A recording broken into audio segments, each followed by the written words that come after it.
Hi, I'm Marty Nemko. It's getting to be back to college and graduate school time, and so I thought I'd offer some tips that may not be so commonly dispensed. First, are you sure you want to go? The cost, the time, the opportunity cost, what you could otherwise be doing the time. Could you be doing self-study? Could you find a mentor? Should you, using, as I said, self-study, whether it be YouTube videos or short courses on Coursera or Udemy or LinkedIn Learning.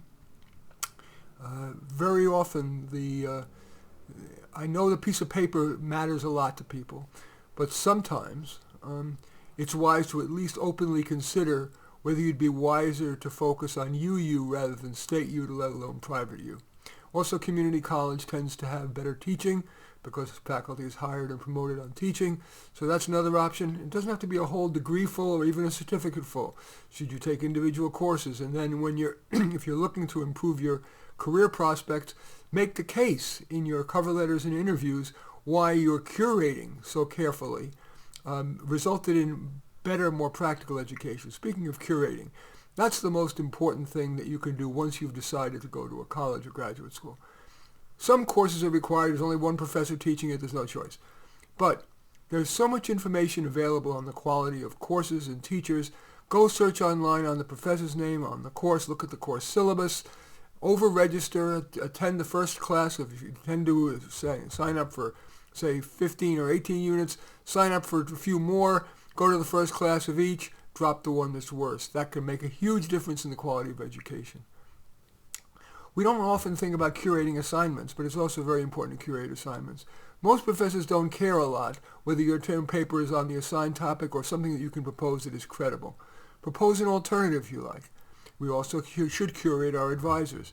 The first advisor I had in my doctoral work at Berkeley was a perfectly great guy, but his interests were not aligned with mine, and so I requested a change and got to have Michael Scriven as my advisor, which changed my life. He is the world's, or was, he just died, the world's leading expert on the evaluation of innovation, especially education, and I learned a tremendous amount, and we became lifetime friends. Another not obvious thing is you can individualize in ways that don't seem to be typical. Little promoted because it's expensive for colleges or independent studies. If there's a professor you like and whose area of expertise you're interested in, especially if it's not taught in one of his or her courses, request an independent study, either formally for credit or informally just to get together occasionally and he or she can suggest readings or etc. That one-on-one relationship can make all the difference and result in a great letter of recommendation.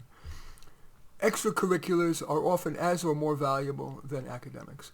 Do not shortchange your extracurriculars so you can get an extra couple of tenths of a point in your GPA.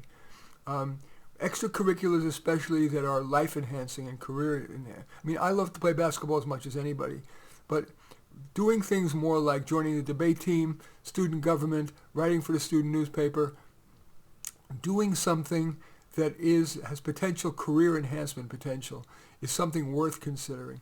Of course, I'm not saying don't have fun. If you're an undergraduate, go on road trips, have fun, stay up all night talking about the meaning of life with your friends, etc. The final thing I want to suggest is, again, in the area of practicality, be very careful about the field work you get. Again, curate. If you don't like your placement, request another.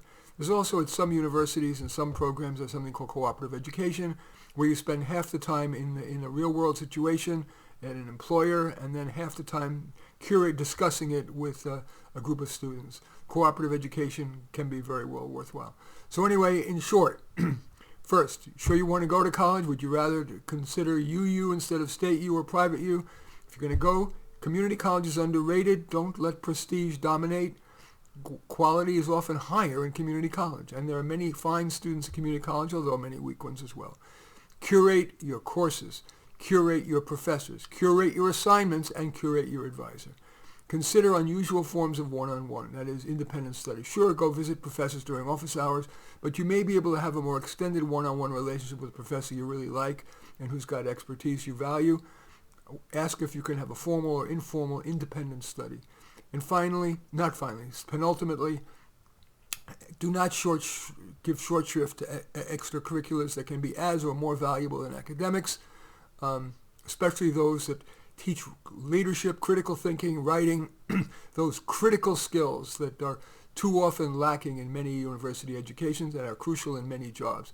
And finally, looking for opportunities for field work that are associated with a course, or what is called cooperative education available occasionally, in which you get credit for working part-time in an employer in your potential career, as well as having a weekly discussion group with your fellow students. Anyway, those are my best, perhaps less obvious tips for success as a college or graduate student. In any event, I do thank you for watching. I welcome your thumbs up, accept your thumbs down. Always look forward to your comments, and especially like it if you hit the share button below. Share on your social media so that my efforts can have broader impact. And I am flattered if you choose to subscribe to my channel. And certainly would welcome you taking a look at any of my 34 books. Probably the one most relevant to this is How to Get an Ivy League Education at a State University, or the All-in-One College Guide. But all 34 are on Amazon. Just go there, search on my name, Marty Nemko, Nemko, and you will find more than you can stomach. In any event, I do thank you for watching. I am Marty Nemko.